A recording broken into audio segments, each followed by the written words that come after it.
Esteemed members of the CRPD, ladies and gentlemen, dear colleagues, thank you for offering us the opportunity to address you on the occasion of the UN's World Autism Awareness Day 2014.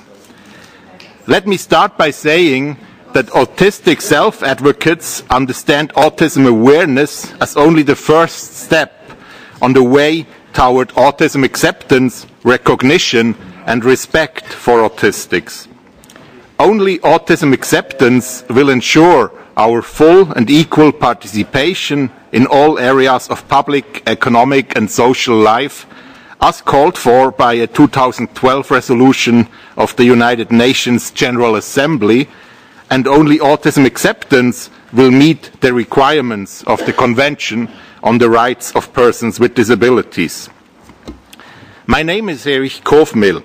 I am the founder and president of Autistic Minority International, a Geneva-based NGO and the first and only autism self-advocacy organization active at the global political level.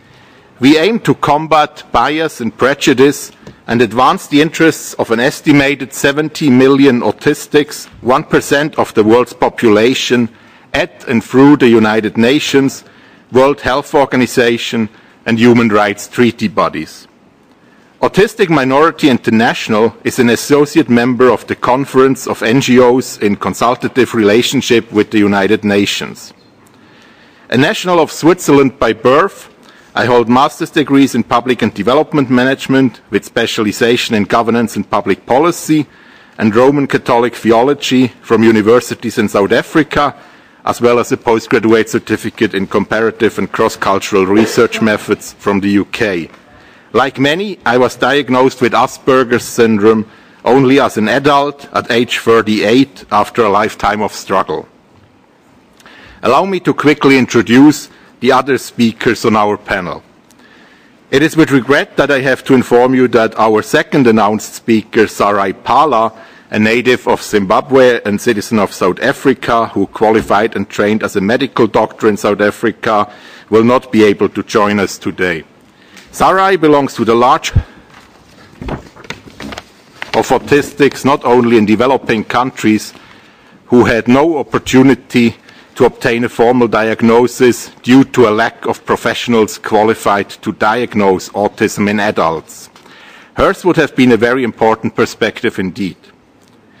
Martin Schöngard is Speaker of Enthinderungsselbsthilfe von Autisten für Autisten, ESH, a German DPO run by and for autistics. It was founded in 2006, which makes it the oldest autism self-advocacy organization active in the entire German-speaking region. In 2013, ESH received the Canadian International Naturally Autistic People Award.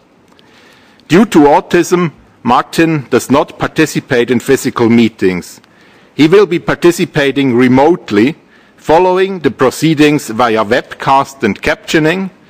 His presentation will be delivered using text-to-speech software, and I will be in contact with him via online chat so that he can respond himself to any questions you might have. Magda Mostafa, to my left, only non-autistic speaker today. A dual citizen of Canada and Egypt, she is an associate professor in the Department of Construction and Architectural Engineering at the American University in Cairo and leading expert on architecture for autism in the context of accessibility. She is an associate at the Cairo-based architectural firm Progressive Architects and served as regional deputy vice president for Africa on the UNESCO UIA Validation Council and Architectural Education Commission. I will commence my own reflections by saying that to autistic self-advocates, autism is a distinct culture and identity, the only one we know. Regardless of where in the world we live, autistics are more like each other than like the people surrounding us. Being autistic is like being a foreigner in one's own native country. Self-advocates view autism not as something to be cured, but as a neurological difference that is equally valid. The autistic minority includes everyone on the autism spectrum, those diagnosed as well as those children and adults undiagnosed for whatever reason. The autistic minority also includes those of us who hide their condition for fear of discrimination. The Convention on the Rights of Persons with Disabilities recognizes deaf culture and identity as worthy of protection and preservation, and many provisions and references have been included in the Convention catering specifically to the needs of the deaf. Unfortunately, autistics did not have a comparable lobby when the Convention was drafted. Autism is an often invisible disability, even to other autistics. We were only able to find each other with the advent of the Internet and the emergence of autistic communities in cyberspace. Even those of us who do not speak may be able to express themselves in writing online, as evidenced by Internet fora that unite autistics across the spectrum, from least to most severe. Also, by the very nature of autism, we are at a disadvantage when it comes to lobbying. Challenges and severity vary widely between individuals, commonly include difficulties understanding and using facial expressions, body language, tone of voice, and non-literal language, unusual speech and eye contact, apparent lack of empathy, dislike of small talk, sensory overload, face blindness, and anxiety. Despite all this, we are here now at the United Nations in front of the CRPD to tell you that autistic culture and identity deserve the same level of recognition and protection afforded to the deaf. We are deeply concerned about any kind of research aiming for prenatal genetic screening or other tests that would allow the abortion of fetuses at risk of autism. Already, this is a reality for trisomy 21 or Down syndrome, and large sums of money are spent on research whose ultimate goal is the eugenic genocide on autistics. We call on states parties to the Convention to end all public funding of research in this direction and the organizations promoting it. Which state party will be the first to ban any such research on its soil and lead the international community in condemning any such research intentions and practices? In the context of the recent autism resolutions of the UN General Assembly and the Executive Board of the World Health Organization, we are equally worried that measures aimed at the management of autism in children and the early interventions recommended by many so-called autism experts may in fact be not so veiled attempts at behavior modification and normalization, trying to turn autistic children into something they are not and cannot be, namely non-autistic. It is utterly unacceptable, for instance, when, as frequently happens, therapists advise parents to deprive their child of assistive and augmentative devices, communication devices, so as to force him or her to speak. Anything of this kind is clearly not compatible with the Convention on the Rights of Persons with Disabilities, which ensure our right to life and guarantees autistic children the right to preserve their identity. The Convention demands respect for difference and its acceptance as part of human diversity. Too often it is wrongly assumed that autistics cannot or should not be consulted about decisions that will affect us, many of them potential sources of human rights violations, such as our living arrangements or medical and psychological treatment. Instead, non-autistics, among them parents, professionals and experts, make decisions on our behalf, but without our consent.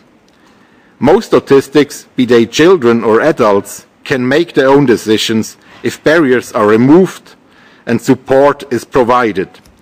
We thus welcome the clarification issued by the CRPD in its draft general comment number 1 that the rights derived from Article 12 of the Convention regarding equal recognition before the law, quote, apply as at the moment of ratification.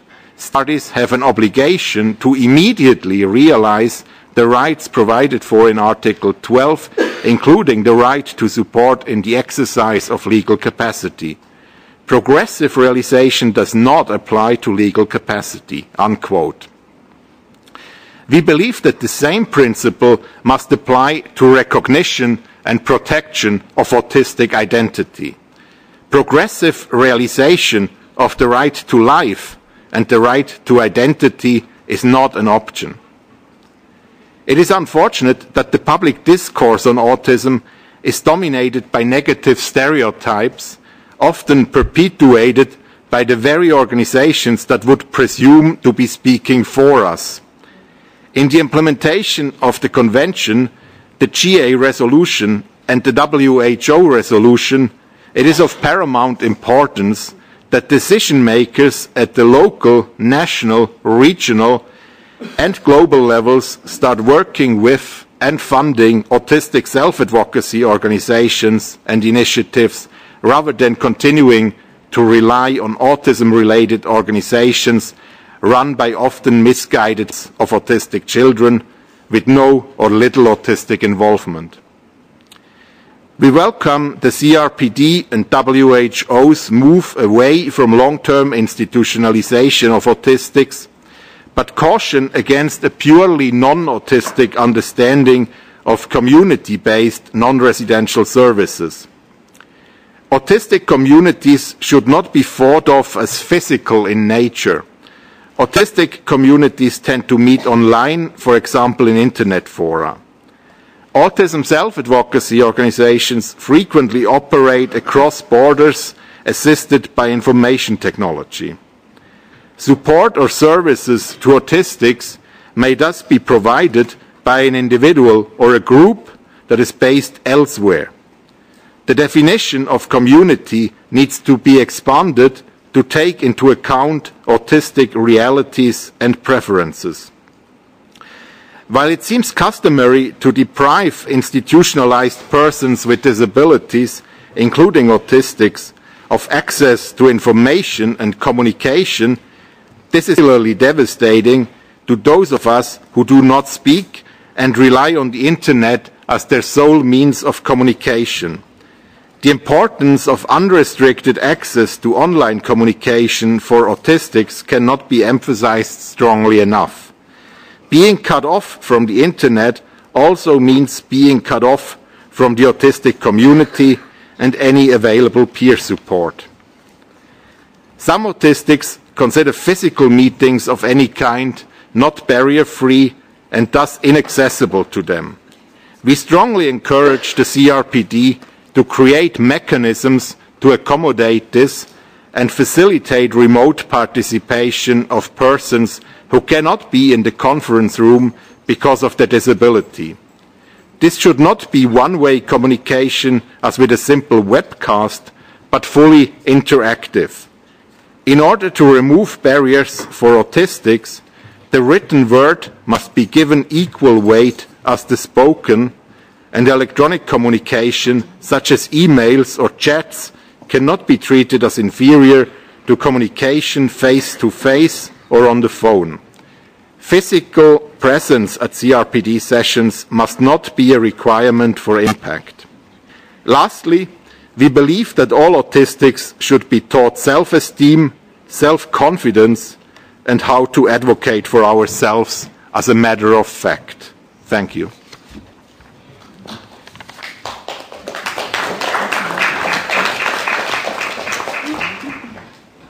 Thanks. I will now connect you to Martin Schöngard via text-to-speech software. Esteemed members of the CRPD, ladies and gentlemen, first off, I would like to say that an event such as this is not my world. Physically, I never was at such an event, so I may not understand some of the rules of the format.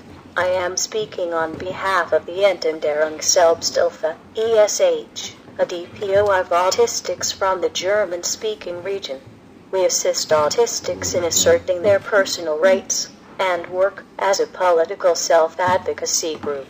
You were already told about some general problems affecting the autistic minority, things like the ongoing genocide program, which affects the autistic minority and one state party. We also heard something about behavior modification, such as applied behavior analysis, ABA, a form of ill-treatment and abuse under the cover of early intervention therapies. We believe that accessible written communication from home has to be seen as part of the universal design of the procedures of society as a whole. In Germany, we have come to the conclusion that every person should be allowed to communicate in this way in all aspects of public life, without any legal requirement to prove special conditions in order to exercise this right, enforced by a punitive anti-discrimination law, and granted as part of individual freedom, as a human right. This would not be hard to realize in Germany, but such a step would make a big difference, and have a positive effect not only on autistics. This is an especially severe problem in the inaccessible German health system, where it leads to an estimated minimum of 100 dead autistics every year. Another related problem is the fact that the German federal states fail to declare accessible online regular classes the best practice method for autistic pupils, because persons in charge refuse to understand that the sensory sensitivities many autistics experience in a physical environment can cause deep and long-lasting pain, which leads to significantly worse educational chances for autistic pupils. In Germany, politicians mostly do not speak with DPOs of autistics, but instead with disability-related organizations run by parents of autistic children, which often pursue very different goals. The actual German system is based on segregation from special schools for disabled children that do not provide much knowledge, but much indoctrination to be like the majority of people are, up to so-called legal guardianship and facilities that don't allow visitations, lest a disabled person treated like a prisoner might demand their human rights after having been visited. In Germany, DPOs of autistics have no legal right to visit autistics in facilities privately, which causes great pain to many of these in fact nearly rightless persons, who also often do not know their legal rights. The German state party has to change this for the benefit of these autistics. The staff of such facilities often don't really know the feelings of their inmates. Imagine to be locked up your entire life in facilities like that. We started a self-organized project to guide autistics to a self-determined life, the Ausbildungsprojekt. But Germany provides no financial support to such self-organized EPO projects, because we are not so-called professionals.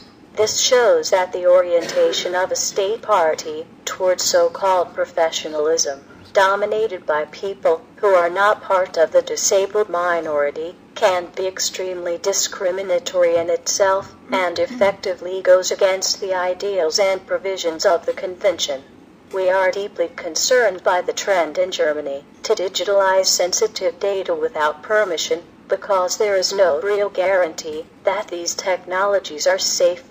Now disabled persons have to make a choice between accessibility and claiming their rights, and the safety of their data, with a high potential for abuse. From our point of view, the forced implementation of digital medical records related to the electronic health insurance card, which leaves no alternative, is a violation of fair access to the health system. The German state party has to ensure, by enforceable and punitive law, that no essential rights be allowed to be made dependent on a duty of the citizen to accept the digitalization of their private data against their wishes. It is not acceptable to be forced to risk the leaking of one's data, with potentially lifelong negative consequences much worse than any disability-related right not being granted. It has method in Germany to accord rights on paper, while rejecting them in practice, or harassing applicants repeatedly on the way to achieving their right. We know that there are public authorities in Germany that order their staff to reject applications illegally in order to frustrate as many disabled persons seeking their rights as possible, or force them into accepting a substandard solution. The way through the systematically understaffed social courts often is lengthy. Often a person has to fight for a year. This strategy has to come to an end because many disabled persons do not have the strength to fight under such harassing conditions and are told not to fight for their formal rights and left filled with bitterness. The German state party has to ensure that laws are enforceable regardless of the fairness of public authorities. Germany has to severely penalize public authorities that lose in the courts and grant adequate compensation to victims. Self-organized solutions for assistance get rejected particularly often in Germany, even if worse solutions provided by so-called care companies cost much more.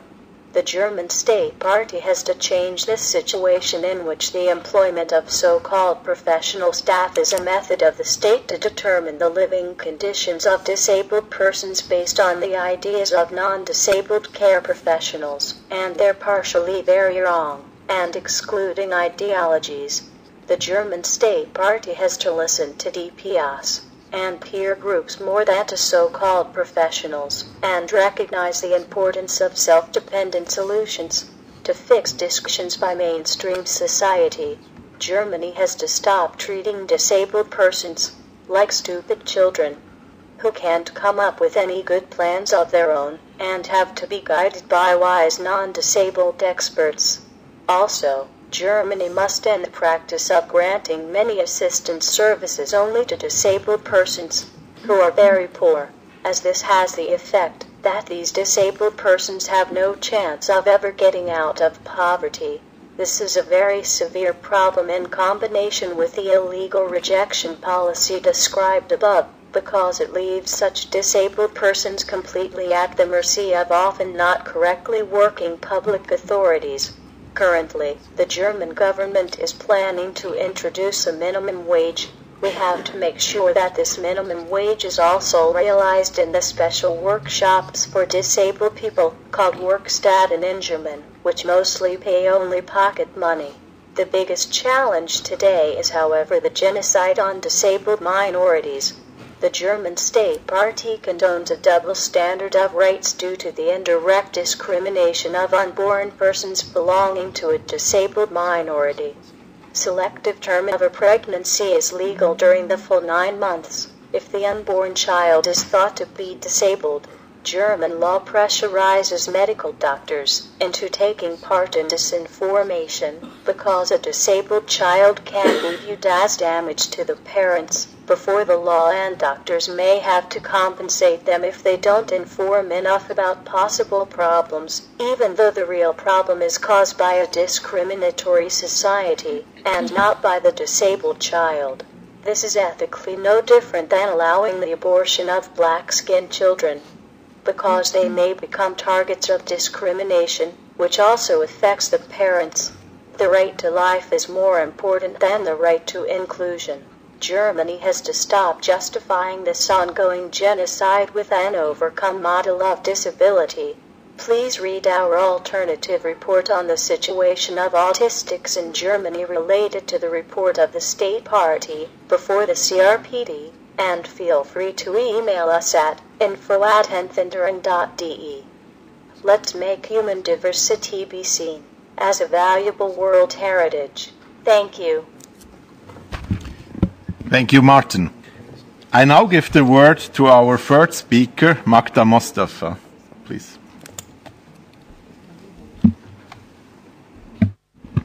Thank you, Erich. I want to first thank Erich for inviting me to join his self-advocacy group as a non-autist, which is a great honor. As Erich has introduced me, I'm Magda Mostafa. I come to you from Cairo, Egypt. I'm an architect by training and an architect by research who specialized in designing for autism. In 2002, when I was a young architect, I was asked to design Egypt's first educational center for autism. As I was trained to do, I began with our architectural references, codes, and standards, expecting to find a section on autism, similar to that you would find on designing for hearing impairments, visual impairments, and mobility challenges. I was shocked to find that there was absolutely nothing. Further research quickly showed that there was basically no evidence-based research or even tentative guidelines and recommendations to help architects design for users with autism. So in 2010, I decided to change that. With the generous, courageous, and invaluable support of the parents and teachers of the Advanced Society in Cairo, I set out to test how to design for autism. I designed an experimental research project with the objective of exploring the development of such guidelines. The project began with a very simple premise. It began with two understandings. The first understanding is that of autism as a sensory processing issue. And the second understanding is that of architecture as the primary source of the majority of sensory input to that process that autistic users struggle with. And this model looked at autism as an alternative way of processing the world, as opposed to an abnormal way of processing the world, and decided to design accordingly. As David Mitchell translates in his book originally by Naoki Higashida, who himself is a young man with autism, and I quote, "I pity you for not being able to see the world in the same way we do. Really, our vision of the world can be incredible." This model, called the sensory design model, proposed altering the built environment, or the sensory input itself, to better cater for the needs of those with autism, to basically free the environment of unnecessary input to the task at hand. Up to this point, most interventions dealt with and still deal with a person's risk to the sensory environment. This model proposes intervening before that response happens and altering the input itself through architectural design. After 1 year of observing the children in these altered environmental spaces and further refinement of the preliminary results through design of other projects, and later studying other buildings designed for ASD, the Autism Aspects Index was developed and later trademarked, and it became the first set of structured guidelines for autism design worldwide. The Autism Index basically summarizes 7 principles that are presented as a possible framework for autism spectrum disorder design.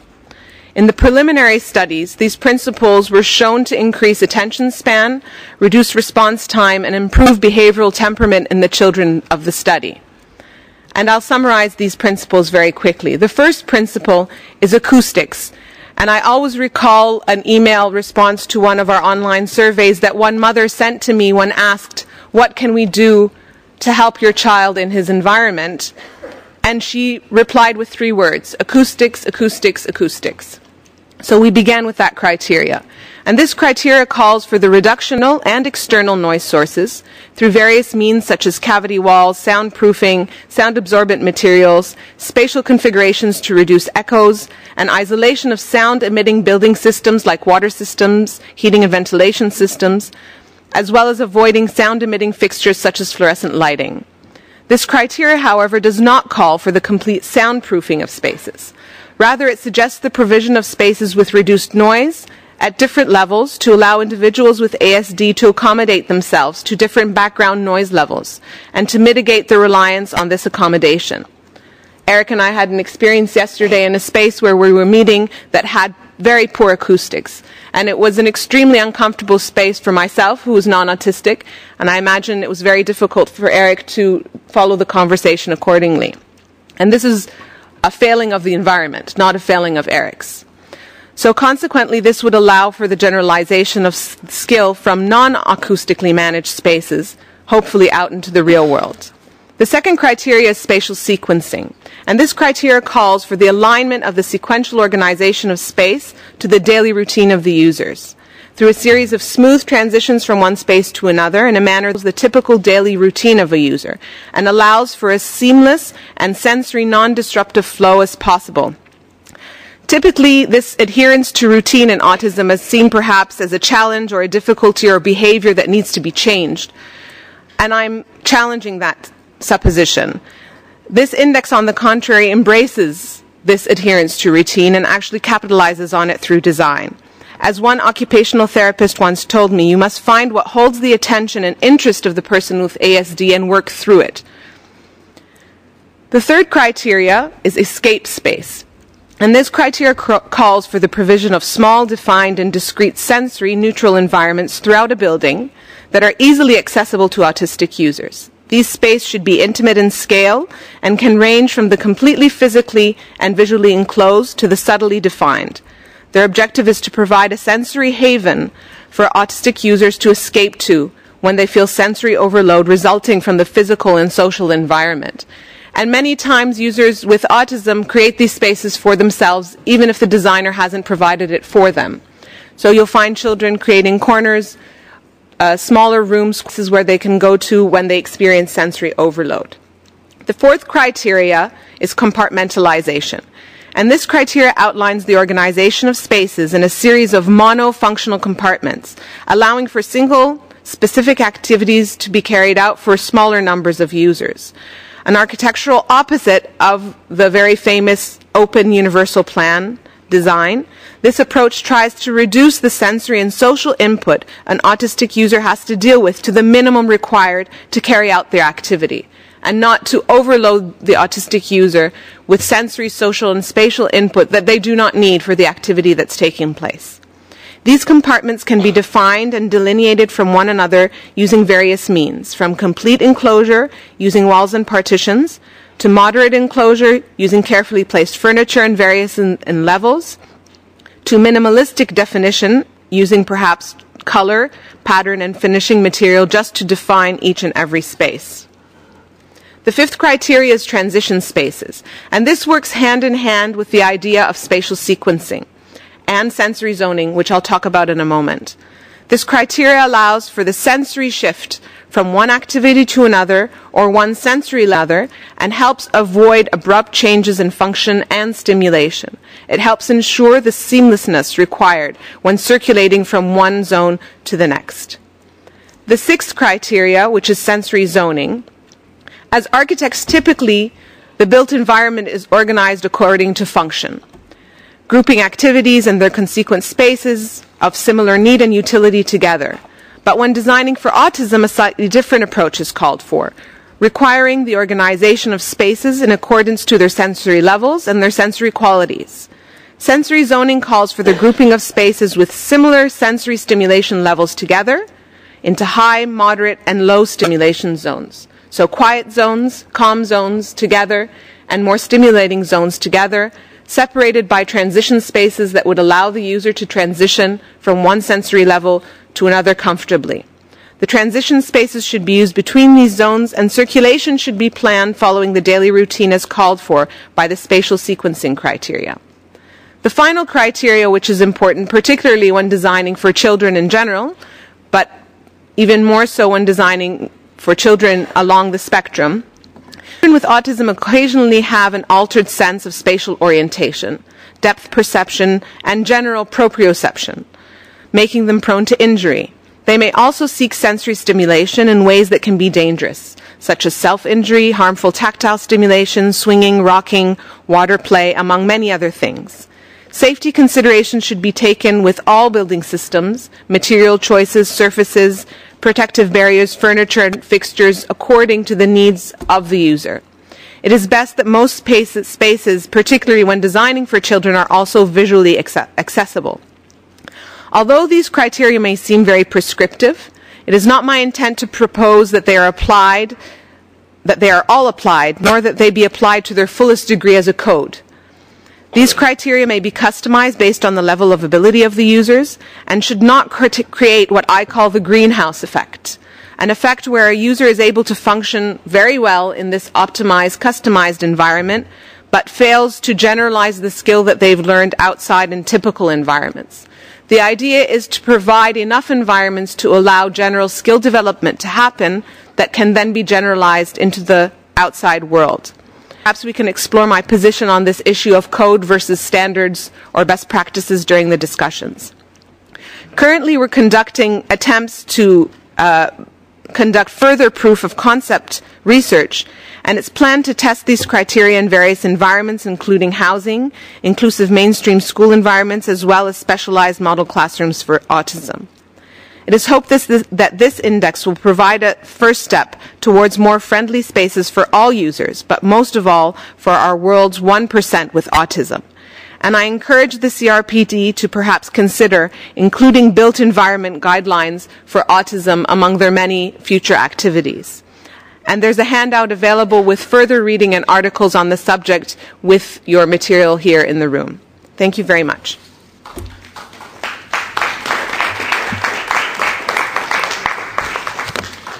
Thank you, Magda.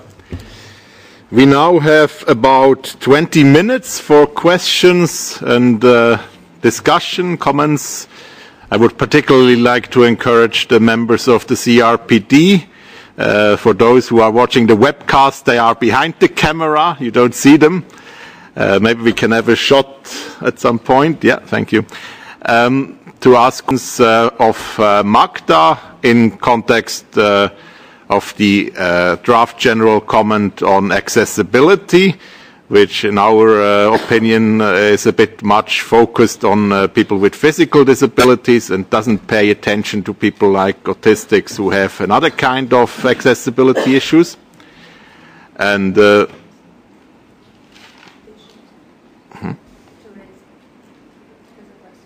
yeah, I'll get to it, thanks.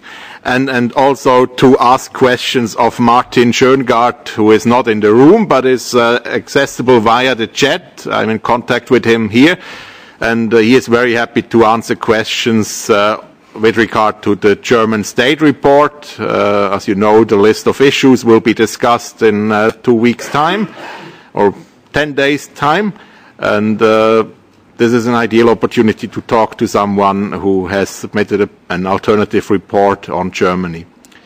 I see there's one question by Mrs. Degener. Yep.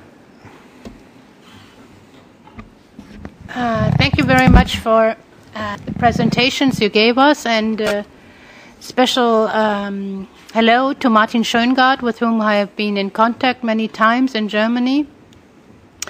I can't and I will not make any comments on the German state report, because as a German national I am exempt from that review. That's why I just want to make a general comment. I really appreciate that you are here and inform us about the human rights violation as they relate to people with autism, and I appreciate what you teach us about that issue, and I wish to collaborate with you in the future. Especially, we are very happy if we receive information regarding state party reports, so-called alternative reports from your point of view, and that would be very helpful in the future. Thank you very much. Thank you. I see there's another question by Mr. Buntan. Thank you very much, and it's indeed a delightful moment to listen to a very enlightening speeches by three of you. And I just have general questions. I've been in contact with many friends and many groups. Some friends have autism themselves, but I often have been in contact with those parent groups of people with autism. And according to the list of impairment in the impairment groups in the so-called definition of disability, which is not really a definition, it's more or less like a reference and suggestion of disability definition. In the CRPD, it does not explicitly refer to autism as one of the impairment category. How would you categorize autistic characteristic as a, how would you associate autism in what's available in the CRPD impairment category, or it's simply a unique characteristic that cannot be related to either sensory or intellectual or the list. That's my first question. And the second one, I'm interested in universal design concepts, and I've been advocating for accessibility for all for quite some years. Now, this question may be directed to Mukta, more to Mukta, who is an architect herself.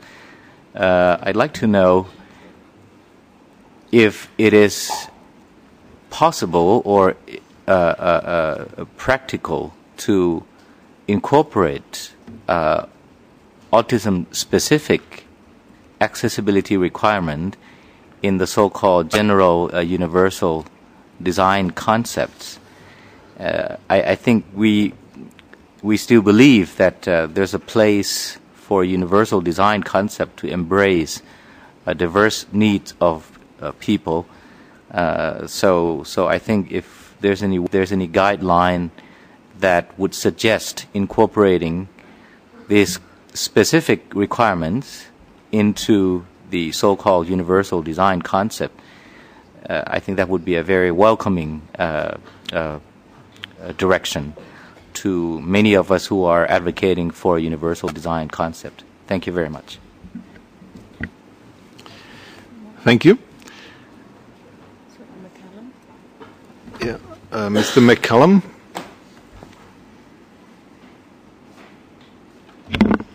Thank you. My comment is to the remote speaker, Martin, I think.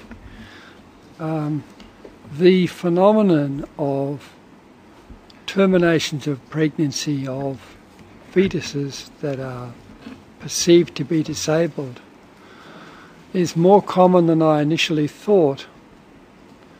I was the country rapporteur for Austria, and in Austria the issue related to Down syndrome children, where when after ambiosynthesis a couple knew that their child was likely to be Down syndrome, the doctors didn't explain to them that one could quite easily live with a Down syndrome child. And many of the parents thought there was no alternative other than termination. One can see this in the figures. In Scandinavia, there are far more Down syndrome children than in, for example, Austria, because in Scandinavia more doctors are aware of measures and programs to assist Down syndrome children, and there are more programs in Scandinavia. Is this really an informational issue in Germany? Do we need to explain to doctors and people that autistic children have the same rights as everyone else? And I know a number of autistic adults now who make as much contribution to society as I do. And maybe we just need to get this information out, that autistic children are not second-class citizens, that like the rest, they're the same as you. Thank you very much. Thank you, Mr. McCallum. I would like to take one more comment in this round before we answer them by Mrs. Mulligan. Thank you. Thank you very much. I really appreciate you coming here today, and fantastic to have Martin joining us through this wonderful technology we have. And I was really impressed with your presentation on architecture as well. I'm the country rapporteur for Germany. I'm not saying anything about that state examination at this point, but I work for a German NGO too, and I was in Germany last year and met Hugh Ross, a young man with autism who came to a meeting of DPOs.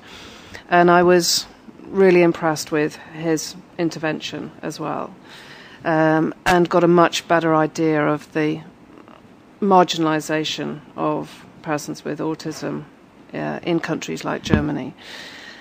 And my son also is on the Asperger's syndrome continuum, so I'm well aware of these issues and feel that they are also part of an in-group that are misunderstood and not often included in some of the mainstream discussions we have around persons with disabilities. In addition, I just wanted to say that your work on architecture is really, really key. I think some of the very first pioneers of our accessible architecture for wheelchair users didn't realise the knock-on effect and how many other people in the population that was going to be so beneficial for. A platform or a ramp for a wheelchair user is great for somebody with a buggy or a stroller, for people with other mobility impairments, etc. And if these concepts that you have put forward around the design of buildings and especially meeting spaces, this meeting space in particular I find really horrendous. I think we would find that there would be many knock-on effects for other groups of people. It wouldn't be just good for people with sensory impairments or people who have sensory overload, have auditory sensitivity. I think it would benefit many people to be in an environment where to communicate would be enhanced. So thank you so much. Thank you very much. We will try to answer a few of these questions if we can. Martin writes to the question about the categories in terms of impairment. He writes in German, so I have to translate it. If disability is a form of discrimination by society, then autistics will be discriminated in many of these categories of disability. And what I would like to add maybe is that we fall into many of these categories of impairments simply because it is a very broad spectrum. So there are some autistics who have an intellectual disability as well. And there are some of us, or quite a lot of us, who have a sensory disability. Not everyone has everything, but we are somewhere in a difficult position in terms of these categories of impairments that you are working with. In terms of Germany and the medical system there, Martin writes that he thinks that the general problem in Germany is that doctors are informed about the situation in a very one-sided manner. They don't know as a rule very little, that they know as a rule very little about autism or trisomy 21. Please, Magda, if you want to answer the questions about architecture. Sure. I'll answer the two questions that were posed. The first from our colleague Mr. Buntan about universal design.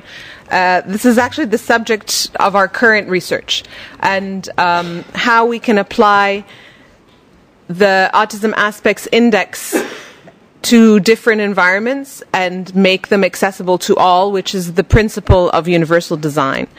But I want to point out that this index is a concept, not a code.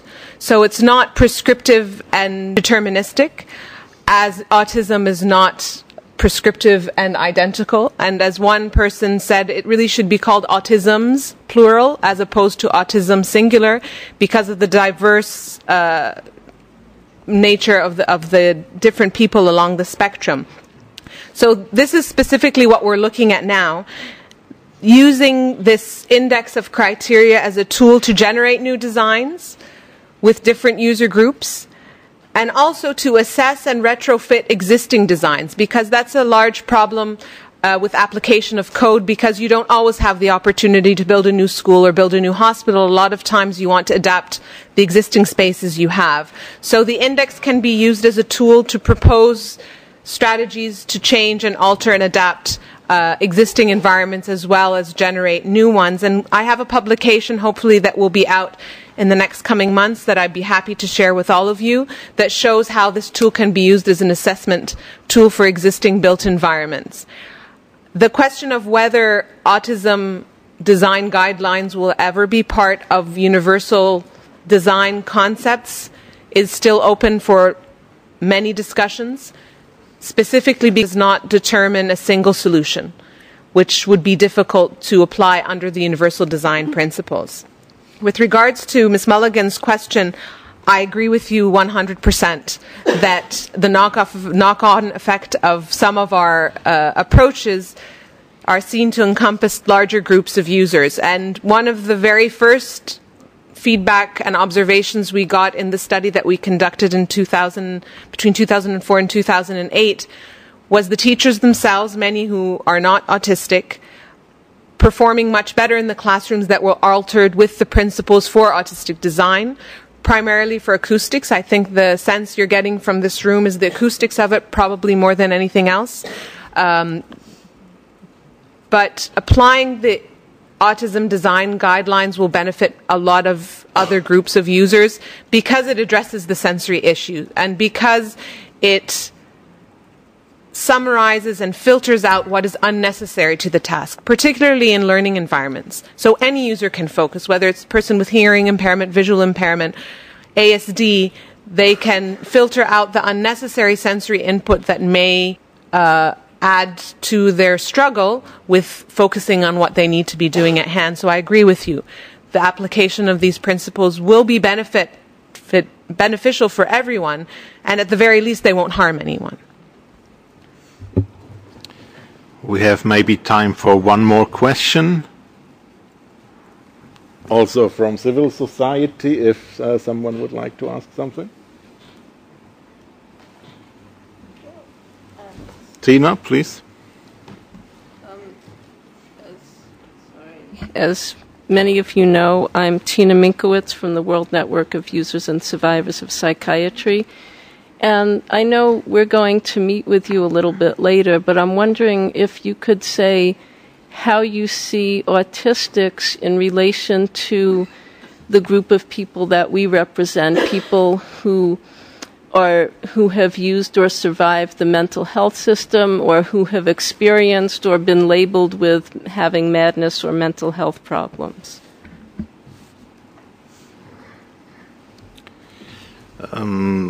I think we discussed this a bit via email.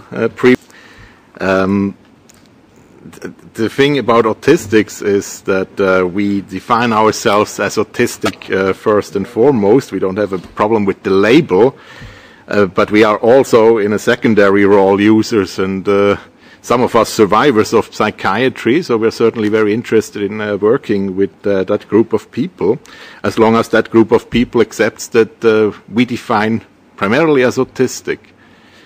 I think there's a lot of common ground for collaboration in the future. Right, I have one more comment by Martin. He would like me to say that he would be very happy to receive emails from committee members and others at autisten@enthinderung.de, and would be very happy to answer any additional questions you might be having, for example, with regard to the German state report or the ESH's alternative report, the situation of autistics in Germany. And I think with that we have pretty much reached the end. If there's an urgent questions, we can take it still, but otherwise... Yeah, please. Thank you. I would like to know if there are any resources that we can investigate, or web pages in which we can gather information. If you have resources in order to promote the rights of persons with autistic with autism, it would be great. Thank you. I would certainly be very pleased to pass on such resources to the CRPD Secretariat, who can then make them available to the committee members. Can I add something? Yeah, please, Magda.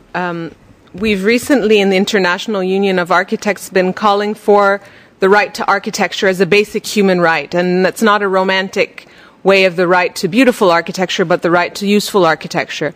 And I can make sure that the Architecture for All website links are available to the committee and the material that's available there. It does include yet the work on autism, but I will make sure that that is available to the committee as well. And I have one final comment by Martin in response to Tina's question. And he says that autistics are part of the group of users and survivors of psychiatry because strange behavior is the common criteria. And I think that is a very good quote to end this side event on. Let's all be a bit more strange.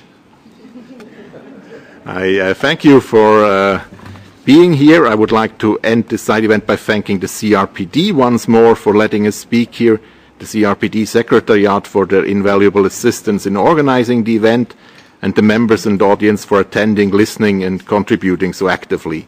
Thanks also to the International Disability Alliance, IDA, for their help and the webcast. And last but not least, a big thank you to our speakers.